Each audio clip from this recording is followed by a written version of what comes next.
आखिरकार स्वयं बैठ गए और कहा बाज मुझे खा ले, लेकिन मैं कबूतर को नहीं दूंगा। उस देवराज इंद्र और अग्नि देवता प्रकट हो गए, बोले महाराज मैं ना तो कबूतर हूं ना बाज हूं, मैं देख रहा था तुम्हारे धर्म की परीक्षा, तुम्हारी जय हो महाराज शिवी।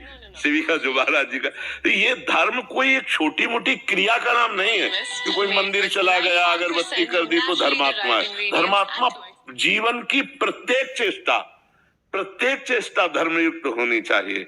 संभाल संभाल के पैर रख रहे हैं, किसी जीव जंतु को न लग जाए, संभाल के बोल रहे हैं, किसी के हृदय न दुख जाए, हमारी हर चेष्टा धर्ममयी, तब वो धर्मात्मा कहा जाता है। परिभाषा में देखा जाए तो भागवतिक कानून जो सबके लिए नियमावली कह सकते हैं उसे, तो मतलब जो विधान बनाया गया शास्त्रोचित, तो उसको धर्म कहते हैं। हाँ, उसको कैसे चलना है, क्या आपका कर्तव्य है अपने पारिवारिक, उसको धर्म, ये वर्ड धर्म वहां लागू होता है। बिल्कुल, सब धर्म भगवान के चरणारविंद से जुड़ने से अपने आप आ जाएंगे। जो भगवान से विमुख हो धर्म को धारण करना बड़ा कठिन है।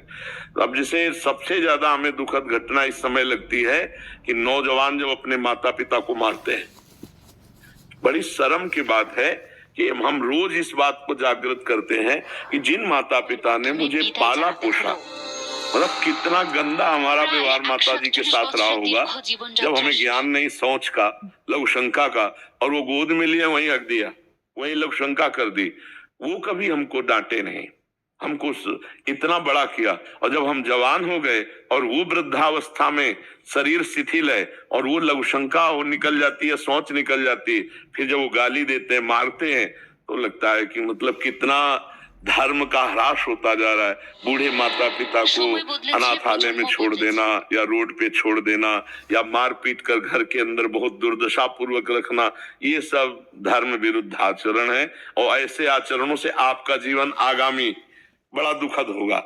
इसलिए गृहस्थी में माता पिता को भगवान के समान समझो, अपने आचरणों को पवित्र रखो। अब धर्म की परिभाषा कैसे कोई समझेगा जब ये जो गंदी बातें चल गई हैं, boyfriend girlfriend, live in relation, ये कैसे धर्म को समझेंगे लोग, कैसे समझेंगे? सरकारी दस्तखत के कागज बनते हैं लिव इन रिलेशन के, 1 महीना 2 महीना, ये है क्या भाई? तुमने अपने जीवन को, चरित्र को क्या समझ रखा है? अपना चरित्र बिगड़ गया तो सब कुछ बिगड़ गया।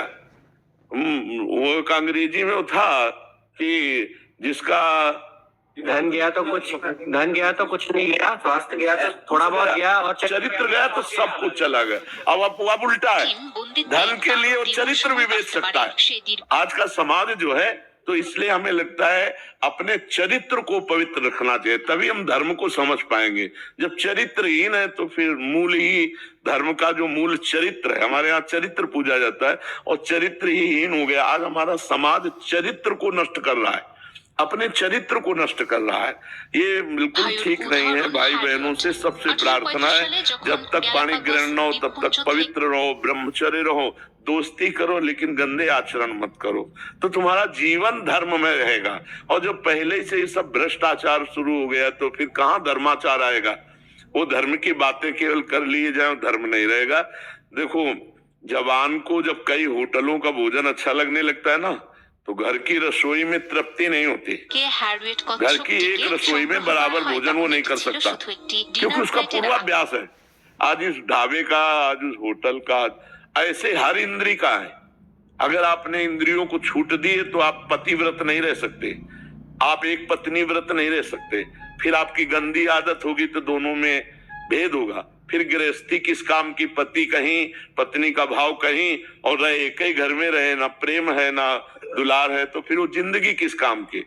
तो धर्म का मतलब होश संभालने से लेकर मृत्यु तक, जगने से लेकर सोने तक, हर आचरण हमारे धर्म युक्त हो, तब तो वो कर्म होंगे, नहीं तो फिर कुकर्म बन जाएंगे। धर्म विरुद्ध आचरण कुकर्म बन जाता है, कर्म बन जाता है।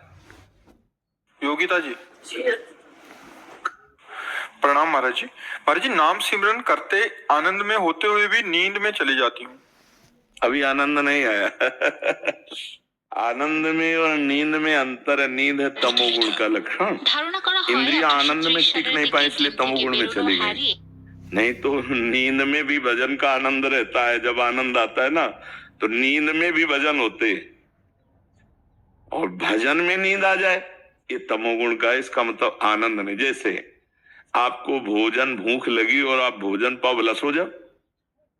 आप फिल्म पसंद की भला देखने बैठो, 3 घंटे सो जाओ, तो हमें बता ना क्यों? आनंद आ रहा है ना, आनंद आ रहा है ना, तभी कैसे सो सकते हो? आनंद आ रहा है। आपका क्रिकेट प्रिय खेल हो और चल रहा हो और फिर सो जाओ, तो हमें दिखाओ, नहीं सो। क्यों? आनंद आ रहा है, क्योंकि आपके मन के अनुकूल विषय चल रहा है। भजन को मन में आनंद नहीं मिला, इसलिए नींद में चला गया।